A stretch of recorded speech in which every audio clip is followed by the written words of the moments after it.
ڕۆژ بە ڕۆژ گوشاری زیاتر دەخرێتە سەر ئەو خێزانە کوردانەی لە ناوچە کوردستانیەکانی پارێزگای دیالە بە تایبەتیش گوندە کوردنشینەکان ماونەتەوە لە ناوچەکانی خۆیان.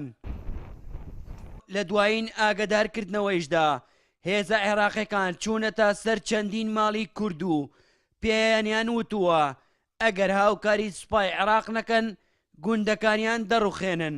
ملیشیای حەشدی شعبی و عەسایب و جێشی عێراقی دەچنە ئەو سنوورە، ئەو سنوورەشن شتێکی وان نییە بە ناوی جێشی عێراقی. ئەو سنوورە لەلایەنی حەشدی شعبی و عەسایبی حەق لەوێ وجودیانەیە و کۆنتڕۆلی ئەو منتیقیانە کردا و هەروە دەچنە سەر گوندەکانی کوردنشینەکان. ئێمەیش لە سنووری شارچکەی قەبەتە بەو جەبارە پێیان دەڵێن ئەگەر بێت و ئێوەیش هاوکاری ئەمە نەکەن بە تەواوی لە گوندەکانتان دەرتان دەکەین و گوندەکانتانیش خاف بکەین. ئەمە شە جۆرێکە لە تعریبکردن.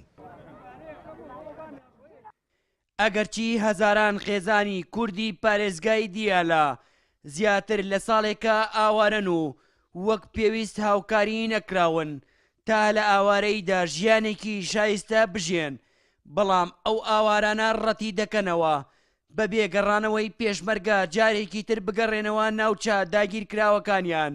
هەڕەشە ئەکرێت شەوانە بۆم بەخەنە ماڵەکان و بە تایبەتی لە سنووری هین و قەرەتە بۆ جەبارە هەڕەشەیەکرێ لەبەر ئەو وەزعانە دواتر پێم وایە ئەگەر بێت و حکوومەتی هەرێمی کوردستانیان حکوومەتی عێراقی تەنسیقێکی هاوکاریەک نەبێت بۆ گەڕانەوەی هێزی پێشمەرگە و ئاسایش بۆ ئەو ناوچانە کورد بۆ ماوەیەکی کەم بە تایبەتی وا وەرزی زستانی شات کورد لەوێ نامێنێ. ئێمە ناگەڕێنەوە تا هێزی پێشمەرگە نەگەڕێتەوە و ناوچانە و هەیبەتی دەسەڵاتی کورد لەوێ نەبێ و ئاڵای کوردستان لەوێ نەبێ بە هیچ شێوەیەک ئێمە ناگەڕێنەوە.